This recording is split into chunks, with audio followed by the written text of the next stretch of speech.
Se você conhece uma amiga, ou talvez até mesmo você, que está ainda aplicando a estratégia do cantinho do pensamento, mãe, não se sinta julgada, não se sinta culpada. Pense que a partir de agora você pode fazer diferente, ok? Você pode fazer diferente. As pesquisas apontam que existem 3 possibilidades para essa criança pensar nesse momento. São 3 pensamentos possíveis que essa criança poderá ter neste momento, no cantinho do pensamento. E as pesquisas mostram isso, que normalmente os pensamentos mais comuns são pensamentos de ressentimento, ou seja, eu não sou amada, a minha mãe não gosta de mim, eu sou inadequada, eu faço tudo errado. Então, essa criança muitas vezes começa a desenvolver um sentimento de ressentimento naquele cantinho do pensamento. Ou um sentimento de retaliação. Por exemplo, eu vou me vingar. É injusto eu estar aqui neste lugar. Eu odeio a minha mãe, eu odeio meu pai. E a criança começa a desenvolver aquele sentimento de retaliação, de querer bater de frente com o pai, de querer desafiar o pai, porque ele não está ali naquele cantinho pensando em como ele vai melhorar o comportamento, criando estratégias boas, porque ele está ali sozinho lidando com as suas emoções. E isso é muito sério, gente. Então, a criança ela pode ter sentimentos de ressentimento, sentimento de retaliação e sentimento de recuo. O que é o sentimento de recuo? É aquela criança que ela entende que ela não pode confiar nos pais. Ela entende que ela não tem um ambiente seguro ali com os pais, porque toda hora que ela comete um erro, ela é punida, ela é castigada, ela é colocada ali no cantinho sozinha. Então, essa criança começa a ser dissimulada, mentir mesmo para os pais. Essa criança começa, então, talvez a omitir coisas, a esconder coisas dos pais, porque ela entende que se ela falar a verdade, ela vai ser punida, ela vai ser castigada. Recentemente, eu até fiz um post sobre isso, que uma das razões mais comuns que levam a criança a mentir para os seus pais é o medo da punição. Porque a criança não se sente segura, não se sente num ambiente que ela pode confiar para contar os seus erros, para falar daquilo que ela cometeu, porque ela sabe que ela vai ser punida. E essa criança começa a se recuar, começa a contar mentiras, começa a agir com dissimulação, a fingir que não foi ela, esconder a verdade dos pais.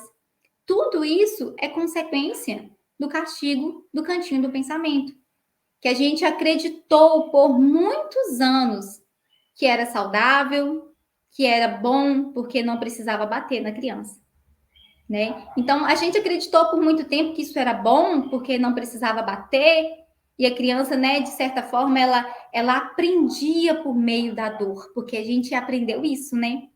O contexto trouxe para gente que a criança ela aprende por meio da dor, que ela é purificada por meio da dor, né? Então, diante desse contexto histórico que nós acabamos de ver, a gente tem no nosso subconsciente de que a criança ela precisa sentir dor para ela aprender. Por isso que muitas vezes, mãe, às vezes a nossa criança ela comete um erro, é tão automático a gente já começar a pensar: o que eu tenho que fazer agora para essa criança aprender? Eu tenho que bater, eu tenho que tirar privilégio, eu tenho que punir, eu tenho que castigar. A gente está tão nesse automático de acreditar que a criança precisa sentir alguma dor para aprender. Só que isso é tão sério, porque se a gente precisasse sentir dor, ser castigada para aprender algo, eu confesso que eu precisaria ser castigada todos os dias. E eu tenho certeza que você também precisaria ser castigada com frequência. Talvez eu precisaria ser castigada pelo meu esposo, porque eu cometo erros com ele com frequência. Talvez eu precisaria ser castigada pelo meu chefe, porque eu cometo erros no meu trabalho com frequência. Talvez eu precisaria ser castigada pelo meu pastor, porque eu cometo erros lá na minha igreja frequentemente. Então, imagina, se eu não sou castigada, mesmo eu continuando errando, por que eu vou castigar uma criança que está ali aprendendo no seu momento de aprendizado? O direito é dela de errar. Se tem uma pessoa que tem o direito de errar, esse direito é da criança, porque ela ainda está em fase de aprendizado, porque ela ainda está nesse momento de entender o mundo, de conhecer o que é certo e o que é errado. Eu já conheço o que é certo e o que é errado. Muitas vezes, se eu cometo algum erro, eu cometo sabendo realmente que é certo e que é errado. Às vezes eu cometo sabendo que está errado e nem por isso eu sou castigado. E nem por isso você é castigado. Por que então nós precisamos castigar os nossos filhos? Isso é muito sério, mãe. Isso é muito sério. Eu te convido a trazer esse pensamento de verdade para você entender, meu Deus. Se é assim mesmo, existe outra possibilidade, existe outros meios para ter filhos que respeite, para ter filhos que sejam obedientes, para ter filhos disciplinados, sem precisar castigar, tá? As minhas alunas do SOS Mãe Presente, elas já entenderam isso. E elas decidiram já eliminar essa ferramenta de disciplina na vida delas, porque elas entenderam que isso não funciona e elas já se tornaram presentes para essa verdade.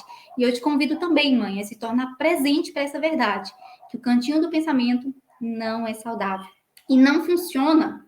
A ciência já diz isso. Temos dados, né, científicos que comprovam que os danos que causam, né, no desenvolvimento da criança. E além de tudo, nós temos como resultado o próprio comportamento da criança, evidenciando que isso não funciona, porque a criança não se sente bem, a criança não se sente amada, a criança se sente inadequada, e o resultado disso tudo é uma criança que se comporta cada vez pior, porque é o que eu sempre falo aqui, mãe.